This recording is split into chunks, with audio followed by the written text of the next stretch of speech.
अब बताइए। मेरे को बस इतना ही पता लगा ना क्या? कि जैसे कि रिश्ता जुड़ेगा या टूटेगा, मेरे को क्या है, नहीं तोड़ना है, मुझे भी वही रहना है मेरे ससुराल में। तो ऐसा क्या हो गया, क्या बताया उन्होंने, मतलब क्या ऐसे समस्या बनी कि जो ऐसा हो गया? मेरे साथ में ऐसे ही हुआ कि उन्होंने किसी से पूछा जिंद का साया है, तो फिर कि वो हम नहीं रखना चाहते थे। अच्छा, किससे इससे पूछा? उन्होंने जिससे पूछा, क्या उनका मतलब आसपास के थे या फिर कहीं दूर गए थे वे पूछने के लिए? वो क्या है, आसपास नहीं, वो घर के देवता से ही पूछ रहे थे। बाकी उसमें कोई रियलिटी वाली बात नहीं है। देखो एक बात बताऊं मैं, कोई साइकोलॉजी बनी रहती है तो इंसान कुछ भी बोल सकता है, तो ऐसा है। मतलब जो शरीर पर देवता आते हैं वो? हाँ, तो वहाँ पर भी मेरे को थोड़ा गड़बड़ लगता है। जैसे कोई औरत भी शरीर में आती है, जी। तो उनके जी वगैरह कुछ आते हैं, तो फिर उन्होंने बोला ये चीज। यही तो समस्या है, और आजकल माता जी ये सभी के साथ हो रहा है। हम भी देख लो, हमने ये कार्य किया तो हमारे गुरुजी ने हमें एक आदेश दिया कि बेटा कभी भी किसी का नाम खराब मत करना, कभी किसी की पोल मत खोलना, कभी किसी की पोल मत खोलना, कभी किसी का नाम मत लेना। अगर किसी को ऊपरी बात भी है ना तो उसको चुपके से बता देना कि भैया इलाज करवा लो, ठीक हो जाओगे, लेकिन सबके सामने बताकर उसकी बेइज्जती मत करना, क्योंकि फिर क्या होता है, फिर लोग डरते हैं उससे। हाँ, फिर लोग डरते हैं, और इसलिए हम किसी का भी नाम नहीं खोलते, हम साफ़ सुथरा काम करते हैं। आप हमारे चैनल पर भी वीडियो देख लो, कोई भी ऐसी गंदी वीडियो नहीं मिलेगी कि हम किसी भी माता का, बहन का नाम खराब कर रहे हैं, किसी भाई का नाम खराब कर रहे हैं। उसकी सिचुएशन को अपना गुप्त रूप से लिख देते हैं और उसका सही समाधान बता देते हैं। बाकी मैं यही कहता हूँ कि आप ढोंगी पाखंडी लोगों से सावधान रहो। कोई भी शरीर पर देवी देवता नहीं आता है, मेरा तो नहीं आता है। 10 साल से मैं साधना ही कर रहा हूँ, अनेकों साधनाएं करी है, मेरे ऊपर तो आज तक कोई भी देवता नहीं आया। समझ रहे हैं? रियल देवता वगैरह कुछ होता नहीं है। देखो होते हैं, ऐसी बात नहीं है होता नहीं है, होते हैं, होते हैं, लेकिन सभी का साधना का तरीका अलग अलग होता है। लेकिन मैं नहीं मानता कि कोई भी शरीर पर देवी आती है या देवता आता है। रियल ही है। हाँ, लेकिन हाँ देवता होते हैं। देखो हम भी कार्य कर रहे हैं, हम क्या बिना देवता के कर रहे हैं? हम भी देवता की सहायता से कर रहे हैं, हम भी कार्य कर रहे हैं। समझ रहे हैं? बस समझ का फेर है। समझ रहे हैं? एक भाव उत्पन्न होता है जब, जैसे ध्यान करते हैं, बहुत सारी प्रक्रिया है इसमें, सीखना पड़ता है। जैसे हर चीज़ सीखते हैं ना, जैसे एक अपना डॉक्टर होता है अपना, वैसे ही ये सब चीज़ें सीखनी होती है। ये नहीं कि बैठ गए बस ऐसे ही और हो गया काम, बोल दिया जिसको मर्जी जो मन में आए बोल दिया, ऐसा नहीं होता है। और इसी की वजह से लोगों के घर टूट रहे हैं। लोग कहीं पूछने जाएंगे तो बोल देंगे कि तुम्हारी भाभी ने कुछ तुम्हारे ऊपर करवाया है, कुछ तुम्हारे भैया ने तंत्र क्रिया करवाई है, कुछ ये करवाया, और जबकि करवाया नहीं होता। और लोगों को भी सच लगता है, लोग भी मंदबुद्धि है, समझ रहे हैं? उनको भी सच लगता है कि हाँ भाई करवाया होगा। समझ रहे हैं? धर्म खत्म हो गया। मेन चीज आज का जो वक्त है, और जो पहले का जो वक्त था ना, वो वक्त आज में नहीं रहा। कल बहुत खतरनाक चलता है अभी के टाइम। जी बिल्कुल बिल्कुल, आप सही है। ठीक है, बाकी जो मुझे देव शक्ति द्वारा प्रेरणा आई, आपकी अर्जी लगी, जो मैंने लिखा मैं बिल्कुल सत्य लिखता हूँ। ठीक है, कोई भी उटपटांग नहीं लिखता, और जो भी बात है मैं बिल्कुल सत्य बोलूँगा और प्रमाण के साथ बोलूँगा। ठीक है, चलिए अब मैं बताऊँ। बताइए आप। पहले आपको पर्चा दिखा देता हूँ आपका। ये आपका पर्चा है, ठीक है, बात करने के बाद मिल जाएगा आपको ये। ठीक है, सब कुछ लिखा हुआ है इसमें। ठीक है, और उपाय वगैरह सब कुछ लिखे हैं इसमें। ठीक है, चलिए। मन अशांत अधिक है, मानसिक समस्या बनी है, वह जीवन में अत्यधिक तनाव इस समय बना हुआ है, पूरा जीवन उथल पुथल हो गया, स्थिति बहुत गंभीर बनी है। चिंता ना करे, नियम व उपाय करे, लाभ होगा। ठीक है, किसी ने आपके ऊपर कुछ झूठे आरोप लगाए हैं, ऊपरी बाधा को लेकर परिवार वालों को भड़का दिया और आपका शादीशुदा जीवन अस्त व्यस्त कर दिया। वे घर वाले अब आपको रखना नहीं चाहते। उन्होंने कोई ऊपरी बाधा व जिन की शक्ति, जिन बोला था ना आपने, उन्होंने कोई ऊपरी बाधा व जिन की शक्ति बताई, वे इसको घर में रखने से नुकसान होगा, घर बर्बाद होगा, ऐसा उनको बताया। लेकिन ऐसा नहीं है, ऐसा नहीं है। ठीक है, किसी की बातों में आकर अपना जीवन बर्बाद ना करे, ठीक है, और ना जगह जगह जाए। कोई भी ऊपरी बाधा नहीं है, कोई भी ऊपरी बाधा नहीं है, और ना कोई बड़ी शक्ति है, ना कोई जिन की शक्ति है, ठीक है, ना कोई प्रेत बाधा है, ना ही कोई भी तांत्रिक क्रिया या कोई तांत्रिक शक्ति आपके ऊपर इस समय है, ठीक है। तांत्रिक शक्ति आप नॉर्मल है, ठीक है। आपके अंदर आत्मविश्वास की थोड़ी सी कमी है, बस आत्मविश्वास आपके अंदर थोड़ा सा कम है। कि आत्मविश्वास कैसा? आप अपने मन की बात ठीक प्रकार से सामने नहीं रख पाती, समझा नहीं पाती, और ना कोई आपकी बात सुनता।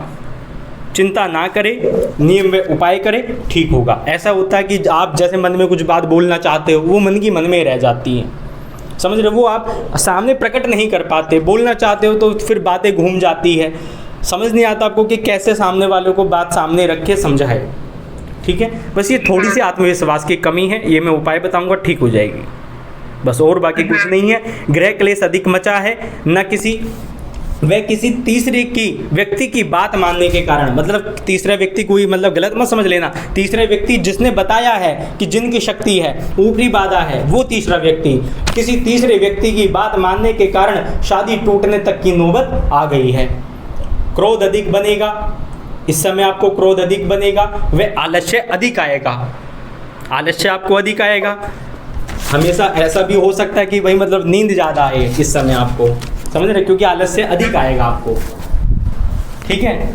और सर्व शरीर भारी भारी रहेगा, ठीक है, सर्व शरीर भारी भारी रहेगा। और थोड़ा सा एक समस्या बनी आगे आ रही है, बनती हुई, आँख से जुड़ी समस्या बन सकती है। आँख से जुड़ी कैसी? जैसे आँखों के अंदर जलन होना, या आँखें लाल रहना, आँखें सूज जाना, या फिर आँखों के अंदर दर्द बनना, ऐसी समस्या बन सकती है। तो सावधान रहे, अपने स्वास्थ्य का खास ख्याल रखें, स्वास्थ्य खराब हो सकता, ठीक है, वह कोई चोट लग सकती है आपको, पैर फिसल सकता, ठीक है, स्लिप हो सकता, तो इसलिए खास ख्याल रखें। चलते हुए लाल काले नीले रंग की चप्पल ना पहने, ठीक है, लाल काले नीले रंग की चप्पल ना पहने। और किसी से वाद विवाद भी बन सकता आपका, वह कोर्ट केस आदि का भी सामना करना पड़ सकता। मैं ईश्वर से प्रार्थना करूंगा ऐसी स्थिति ना बने, ठीक है। आपको उपाय बताऊंगा, आप नियमित रूप से उपाय करना, ठीक है। और ना ही मन के अंदर परेशान होना, ना ही ज़्यादा घबराना, और जो भी बात है उसको क्लियर करना, ठीक है।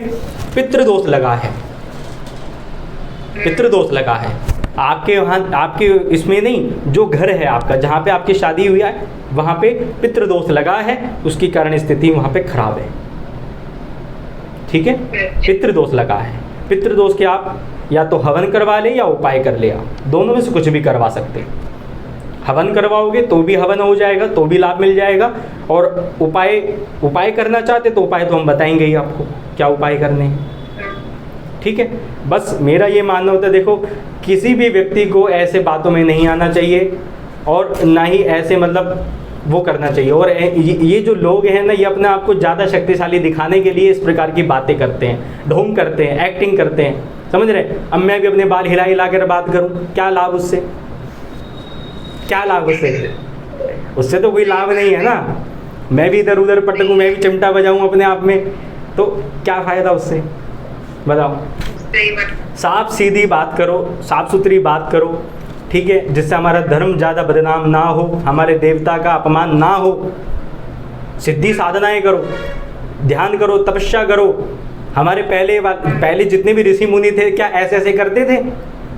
ऐसे ऐसे सर हिलाते थे? वो बैठकर तपस्या करते थे एक स्थान पर, तप अर्जित करते थे, और उससे लोगों का कल्याण करते थे। मैं भी वही उन्हीं के नक्शे कदमों पर चल रहा हूँ। मैं भी तप करता हूँ, मैं भी साधनाएं करता हूँ, मैं भी तपस्या करता हूँ, लेकिन कभी मैंने आज तक सर नहीं हिलाया, ना कभी हिलाऊंगा, और ना ही कभी झूठ बोला, ना ही कभी बोलूँगा।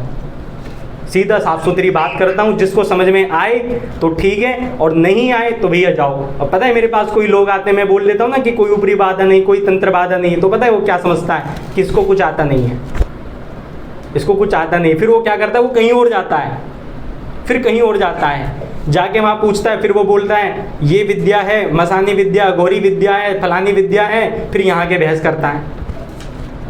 फिर मेरे से पूछता है कि ठीक कैसे होगी। पता नहीं क्या बात है, लोगों का दिमाग चल गया है, समझ रहे ना। अब काम धाम तो रहा नहीं, तो इन सब के अंदर ही घुस गए। अरे ये चीज़ है, कोई समस्या है, कोई अगर समस्या है बनी है तो उसका समाधान जानने के लिए है, और वो भी सही व्यक्ति से, जो जानकार हो। जो अनपढ़ है, अंगूठा टेके है, उसको कुछ पता भी नहीं, तंत्र की अंक की बिंदी भी नहीं पता, वो तंत्र का नाम ले रहे हैं और अपना तंत्र को बदनाम कर रहे हैं। तो ऐसे व्यक्ति से सावधान रहो, ना इधर उधर जाओ। मेरा खुद का मानना ये है। देखो, बाकी मेरा एक छोटा सा प्रयास है अपने जीवन में कि मैं लोगों को सही रास्ता बता पाऊँ, सही रास्ता दिखा पाऊँ, उनके समस्या का समाधान, सटीक समाधान कर पाऊँ। मैं तो पैसे भी नहीं लगवाता। जैसे और बाबा बोलते हैं ना, 21 पैसे करो, 11 पैसे करो। एक पैसे में एक व्यक्ति के 1000-2000 रुपये आने जाने में खर्च हो जाते हैं, 11 पैसे करेगा, 11,000 21,000 तो वैसे ही खर्च हो जाते हैं। बेचारा गरीब आदमी कर्जा लेकर जाता है, ठीक है, और फिर भी लाभ नहीं मिलता, समझ रहे हैं। मेरा एक छोटा सा प्रयास है, मैं कोई पैसे नहीं, आपको कोई पैसे बताएगा कि आपको धाम पर आना पड़ेगा, समझ रहे हैं। तो मैं बहुत अलग काम, मेरा प्रयास है कि मैं ज़्यादा से ज़्यादा लोगों को भला कर पाऊँ, सही रास्ता दिखा पाऊँ। मैं आपके घर के पास के मंदिर से ही जोड़ देता हूँ, वहाँ भी तो भगवान बैठे हैं। आपके घर के मंदिर में भी भगवान बैठे हैं, मन के मंदिर में भी भगवान बैठे हैं। बस भाव उत्पन्न होना चाहिए। जहाँ भाव है वहीं पर अपना भगवान है, जहाँ भाव नहीं है वहाँ पर ईश्वर भी नहीं, समझ रहे हैं। सही बात है। तो बस आप मन में ज़्यादा अशांति ना बनाएं, मन को शांत रखें। जो उपाय बताऊंगा विधिवत उपाय करें, नियम करें, और कहीं इधर उधर ना जाए। आपको भी बता रहा हूँ, आप भी इधर उधर ना जाइएगा पूछने के लिए।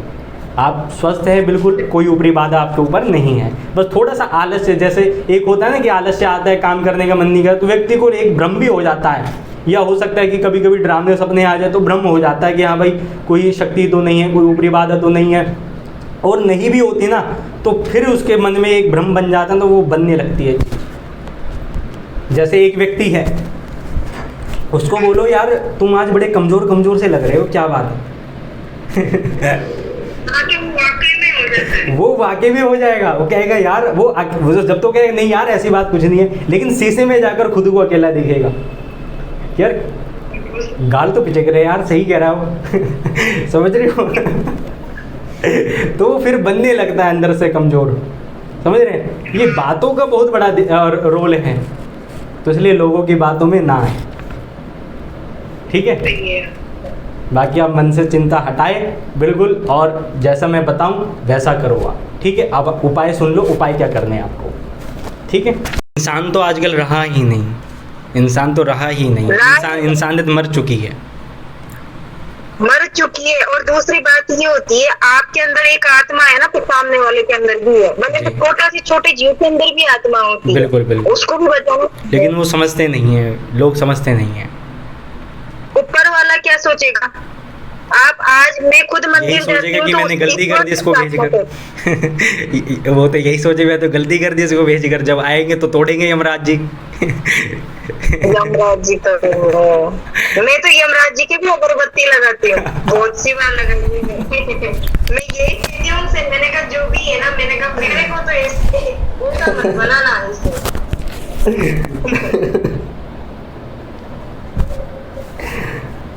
चलिए, बाकी तो ये अपने छोटे से उपाय थे, बाकी कुछ उपाय और लिखे हैं इसमें, ठीक है। आसान से उपाय आप इनको करिए, लाभ मिलना शुरू हो जाएगा। कोई भी कठिन उपाय नहीं लिखे, कोई भी ऐसे उपाय नहीं लिखे जिसमें तामझाम हो, न ही आपको डर लगे, ठीक है। छोटे से उपाय लिखे, और यही बहुत प्रभावशाली है। छोटे उपाय मत समझना, छोटे हमने कर दिए आपके लिए, आपकी सुविधा के लिए। उपाय बड़े हैं लेकिन हमने आपकी सुविधा के लिए कर दिए, ताकि आपको कोई भी असुविधा ना हो, ना ही आपको ज़्यादा समय लगे, ना ही ज़्यादा वो लगे। ये नहीं कि कोई मंत्र दे दे घंटों जपो इसको, ये करो, कुछ नहीं। आप आराम से ये उपाय करो, ठीक है। और बाकी मैं वीडियो भेजूँगा, वो वीडियो दिखा देना, ठीक है। लाभ मिलना प्रारंभ हो जाएगा आपको उपाय करना। जैसे कि देखो, एक और चीज मेरे को पूछनी थी, जैसे आगे के भाग्य के बारे में, यदि आप मेरे को बता सकते हो क्या? हाँ बिल्कुल बता सकते हैं।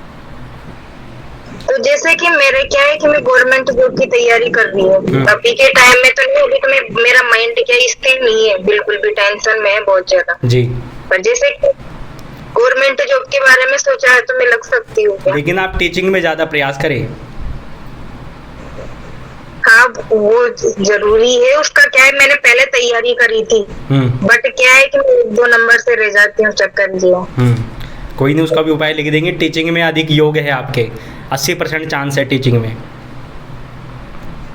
है ना? तो मैं यही चाहती हूँ कि गवर्नमेंट जॉब लग जाए तो बहुत अच्छा हो। जी जी जी बिल्कुल, प्रयास करें आप, अपना लगातार प्रयास करें। देखो कभी भी सफलता एक बार में नहीं मिलती है, एक बार में मिल जाए तो फिर इंसान वैल्यू नहीं करता, समझ रहे हैं? सही बात है। हाँ, हम भी है, हमें भी कोई एक बार में सफलता नहीं मिल गई, 10 साल मेहनत करी है, समझ रहे हैं? कोई खेल नहीं है ऐसे बताना दूसरे के बारे में, समझ रहे हैं? फंस गए तो हाँ, वो आगे जान दिया तो इसलिए ठीक है। बाकी 80% चांस है आपकी नौकरी के, प्रयास करें। टीचिंग में ज़्यादा योग्य है, इसलिए मैंने टीचिंग का पहले बोला। Thank you. मेरे को बहुत सौ ने बता दिया कि आपकी गवर्नमेंट जॉब कंप्लीट है की, और मैं क्या है कि टेंशन, वो पास में उलझने आ चुकी ना इतनी, तो फिर मैं करूँ क्या, मेरे को सॉल्यूशन नहीं मिलता। और बोलने वाले इतना खतरनाक बोलते हैं कि केस कर दे उनके ऊपर, उनको सारों को पट्टे पड़वा दे, ऐसी ऐसी बातें बोलते हैं मेरे को, पर मैंने कभी ऐसे काम किए नहीं। जी जी जी, इसलिए नहीं करते जी, कोई बात नहीं, आप परेशान ना हो, ठीक है? और बाकी उपाय मैंने लिख दिए हैं। बस मन को अगर आप जॉब में चाहते हैं तो आपको पढ़ना भी पड़ेगा, ठीक है? और जहाँ की आपका मन ज़्यादा भटकता, मतलब आप ज़्यादा देर तक इस स्थान पर बैठ नहीं सकते, मतलब घंटा 2 घंटा आप बैठ नहीं पाएंगे, उसमें समस्या बनेगी, समझ रहे? ध्यान नहीं लग पाएगा, मन भटकेगा आपका, या बेचैनी बननी शुरू हो जाएगी, या कोई काम पड़ जाएगा, मतलब ऐसे सिचुएशन बनेगी। तो थोड़ा सा इस पर आपको कंट्रोल करना है, और जो मैंने उपाय लिखे हैं वो करने हैं आपको, और आलस्य को दूर करना है। मेन कारण आलस्य है। हाँ वो तो तोड़ना पड़ेगा। हाँ, जो देखो, जो समस्या है मैं वो कहता हूँ, झूठ नहीं कहता कि हाँ ये है, जो मेन समस्या वो आलस्य आ रहा है, आलस्य की वजह से आप पीछे है अपनी, बस आलस्य छोड़ दे तो बहुत कुछ कर पाएंगे आप। ये सोचोगे कि आज से करूँगी, कल से करूँगी, और वो होता ही नहीं है। वो तो आज से ही करना पड़ेगा। हाँ, इसलिए मेहनती बनना पड़ेगा, और तब जाके कुछ कर पाएंगे आप, ठीक है? बहुत आसान से उपाय लिखे, सरकारी नौकरी के भी उपाय इसके अंदर लिख दूंगा। सरकारी नौकरी आपकी अवश्य लग जाएगी, बस प्रयास करें आप, मेहनत आपके हाथ में है, समझ रहे हैं? हम तो बस भाग्य बता सकते हैं, भाग्य में तो देखो है वो चीज़, समझ रहे? अब जैसे एक आम का वृक्ष है, अब एक माली देखकर बता देगा इस आम के वृक्ष पर अच्छे फल आएंगे, अच्छे आम आएंगे, अब वो किसी व्यक्ति को दे दे, या कोई व्यक्ति उस पेड़ को ले ले और उसकी केयर ना करे, उसमें पानी ना दे, तो क्या होगा? पेड़ सूख जाएगा। या पेड़ की काट छाट ना करे समय समय पर, क्या होगा? पेड़ खराब हो जाएगा, आम नहीं देगा। फिर वो माली के पास जाए, अरे भैया तुमने तो कहा था बहुत अच्छे आम लगेंगे, इसमें तो एक भी आम नहीं आया, न एक आम तो बहुत दूर की बात, इसके ऊपर तो पत्ता भी नहीं आया, समझ रहे हैं? तो उसको वो माली क्या कहेगा? माली तो यही कहेगा भैया तूने इसकी केयर अच्छे से करी, तो वही बातें हैं। तो इसलिए आप अपने मेहनत करें, आलस्य को छोड़े, और अपनी लगन मेहनत के साथ अपना जो भी कार्य है उसको करें, और सफलता प्राप्त करें, ठीक है? और कुछ जानना है आपको? नहीं, कुछ नहीं जानना, बस इसी चीज के लिए बोल रही हूँ। आप संतुष्ट हैं? तो एक बार आपको बुंदेलखंड जरूर आएंगे। नहीं, बुंदेलखंड नहीं, बुंदेलखंड तो बापे बागेश्वर बाबा जी बैठे हैं। हम तो बुलंदशहर है। नाम मिलते जुलते हैं दोनों के, नाम मिलते जुलते हैं, वो है बागेश्वर धाम, ये हरकामेश्वर धाम। वो हनुमान जी का दरबार है, ये भोलेनाथ का दरबार है। वो बुंदेलखंड है, ये यहाँ पे बुलंदशहर है। दोनों ही मिलते जुलते हैं। लेकिन हम उनके विपरीत नहीं है, विपरीत उनके नहीं है, बहुत अच्छा कार्य कर रहे हैं, और सभी बहुत अच्छा कार्य कर रहे हैं। बस मैं विपरीत उनके हूँ जो लोगों को लूट रहे हैं, जो लोगों को गुमराह कर रहे हैं, और तंत्र मंत्र को बदनाम कर रहे हैं। मैं उनके खिलाफ हूँ कि ऐसा ना करो भैया, इस क्षेत्र को बदनाम मत करो, बस उनके खिलाफ हूँ मैं। सही बात है, ठीक है? धर्म के आगे इंसान को खड़ा रहना चाहिए। जी जी जी बिल्कुल, सनातन धर्म। जी बिल्कुल। चलिए, सही बात है, बहुत अच्छा काम कर रहे हो वैसे आप। जी जी, अच्छा लगा। जय श्री राधे। जय श्री राधे। ठीक।